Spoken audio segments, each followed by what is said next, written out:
इत्तेफाक ही सही मगर मुलाकात हो गई। ढूंढ रहे थे हम जिन्हें, उनसे बात हो गई। देखते ही उनको जाने कहाँ खो गए हम। वहीं से हमारे प्यार की शुरुआत हो गई। जी हाँ, कुछ यूं ही है बिहार के बाहुबली नेता पप्पू यादव की प्रेम कहानी। बात साल 1991 की है। तब पप्पू यादव पटना के बांकीपुर जेल में बंद थे। पप्पू अक्सर जेल सुपरिटेंडेंट के रेसिडेंट से लगे मैदान में लड़कों को खेलते देखा करते थे। इन्हीं लड़कों में रंजीता के छोटे भाई बिक्की भी थे। इन लड़कों से मिलने मिलाने के सिलसिले में बिक्की से पप्पू की नजदीकियां बढ़ गई। लेकिन उनके प्रेम कहानी में ट्विस्ट तब आया जब पप्पू यादव ने बिक्की के फैमिली एल्बम में रंजीता की टेनिस खेलती हुई फोटो देखी। पप्पू फोटो देखकर रंजीता पर फिदा हो गए। पप्पू जेल से छूटने के बाद रंजीता से मिलने के लिए अक्सर उस टेनिस क्लब में पहुंच जाते थे जहां रंजीता खेला करती थी। रंजीता को यह सब पसंद नहीं था।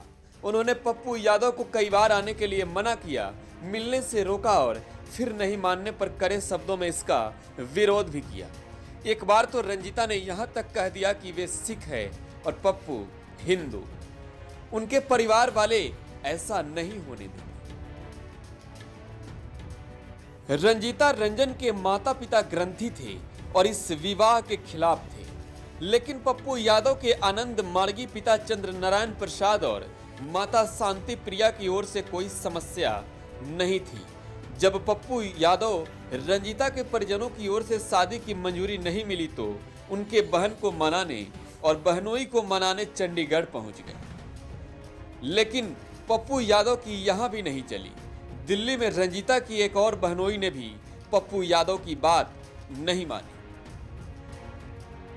पप्पू यादव इससे निराश हो गए। इसी बीच उन्हें पता चला कि कांग्रेस नेता एसएस अहलुवालिया उनकी मदद कर सकते हैं। पप्पू यादव उनसे मिलने दिल्ली जा पहुंचे और फिर उनसे मदद की गुहार लगाई।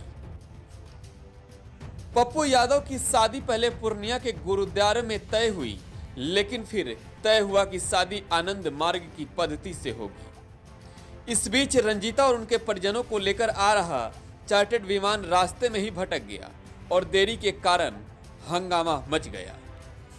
लेकिन बाद में पता चला कि विमान का पायलट रास्ता भटक गया था।